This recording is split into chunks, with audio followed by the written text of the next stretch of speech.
लगता है। नहीं नहीं, मुझे ऐसा नहीं करना चाहिए। अगर मैंने कौवे को खा लिया तो मेरी भूख बस एक बार ही मिटेगी, फिर दोबारा क्या खाऊंगा। ऐसे वो अंडे देती रहेगी और मैं अंडे खाता रहूंगा और रोज रोज मुझे ताजे ताजे अंडे खाने को मिलते रहेंगे ना। ऐसा करता हूँ, थोड़ा इंतजार कर लेता हूँ, जैसे ही कौवा अंडा देगी झट से जाके खा लूंगा। फिर थोड़े दिन बाद कौवे ने फिर से अंडे दिए और खुद दाना चुगने बाहर चली जाती है। सांप अपने बिल में सो रहा था, तभी उसे अंडों की ताजा गंध आने लगी। हाँ, अंडों की गंध, इसका मतलब कौवे ने अंडे दिए हैं, मुझे जाके अंडे खाने हैं। जैसे ही कौवा दाना चुगने बाहर जाती है कि सांप पीछे से जाके कौवे के सारे अंडे खा लेता है। बहुत ही मजा आया, बहुत ही स्वादिष्ट अंडे थे। कौवा जब वापस शाम को अपने घोंसले में लौटती है और देखती है कि फिर से अंडे गायब हैं, तो फूट फूट के रोने लगती है। कौन है जो बार बार मेरे अंडे खा रहा है? हे भगवान, मेरे साथ ऐसा कौन कर रहा है? अब मुझे पता लगाना ही होगा, ऐसा कौन कर रहा है। अगले दिन कौवे ने फिर से अंडे दिए और पता लगाने के लिए खुद छिपके देखने लगी कि आखिर कौन है जो उसके अंडे खा रहा है। अंडों की गंध सूंघते हुए सांप फिर से पेड़ पे चढ़ गया। फिर जैसे ही अंडे खाने लगा, कौवा बाहर निकली। अच्छा, तो ये तुम हो जो रोज रोज मेरे अंडा खा रहा है, दुष्ट कहीं के। कौवा सांप से बहुत लड़ने की कोशिश करती है। वो अपनी जी जान लगा देती है अंडे बचाने में, लेकिन सांप से हार जाती है और सांप एक बार फिर से सारे अंडे खा लेता है। कितने निर्दयी हो, कैसे मेरे अंडे खा गए? तुम्हें तो नहीं छोड़ूंगी। पिद्दी भर कौवा मुझसे मुकाबला करेगी? तुम मान क्यों नहीं लेती कि तुम मेरा कुछ भी नहीं बिगाड़ सकती हो? कहाँ मैं इतना बलशाली और कहाँ तू कमजोर सी कौवा। अगर मेरा बस चलता तो मैं अभी के अभी तुझे खा जाता, पर नहीं, मैं ऐसा नहीं करूंगा।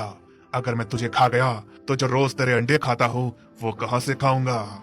चल, तेरी जान बख्श देता हूँ, पर कल मेरे लिए अच्छे अच्छे अंडे देना ताकि मैं मजे से खा सकूं। कौवा बहुत दुखी हो जाती है, रोती है और सोचती है, ऐसा क्या करूं जिससे सांप को सबक भी सिखा सकूं और अपने अंडों को भी बचा सकूं। फिर एक दिन की बात है, कौवा बहुत परेशान होती है और रोती है। तभी वहां से एक बुजुर्ग मैना निकलती है। बेटी, क्या हुआ? तुम रो क्यों रही हो? बताओ मुझे, शायद मैं तुम्हारी कुछ मदद कर पाऊं। कौवा बुजुर्ग मैना को अपनी सारी परेशानी बताती है। मैना उसे बताती है कि वो उसे परेशानी से बाहर निकाल सकती है और सांप को भी सबक सिखा सकती है। मैना ने उसे समझाया कि आगे उसे क्या करना है। फिर अगले दिन कौवे ने ठीक वैसा ही किया जैसा उसे मैना ने समझाया था।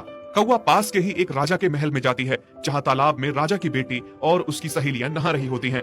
राजकुमारी ने अपने सारे वस्त्र और जेवर उतार के रखे होते हैं। कौवा उड़ती हुई आती है और राजकुमारी के जेवर छाट के कंगन निकाल के उड़ जाती है। अरे अरे, मेरे कंगन! सिपाहियों, पकड़ो उस कौवे को, वो मेरा कंगन ले जा रहा है, पकड़ो! सिपाही कौवे के पीछे पीछे भागते हैं। पकड़ो पकड़ो इस कौवे को! हाँ, पकड़ो पकड़ो इस चोर कौवे को जो हमारी राजकुमारी का कंगन चुरा के भागा है। कौवा भागते भागते सीधा उस बिल के पास आ जाती है जहाँ वो सांप छुप के बैठा था, और कौवा उस कंगन को बिल के अंदर डाल देती है और खुद जाकर अपने पेड़ पे बैठ जाती है। अरे, इस कौवे ने तो कंगन बिल के अंदर डाल दिया है, अब क्या करें? करना क्या है? राजकुमारी का कंगन वापस लेकर ही जाना होगा, नहीं तो हम जिंदा नहीं बचेंगे। तोड़ दो इस बिल को और कंगन निकालो।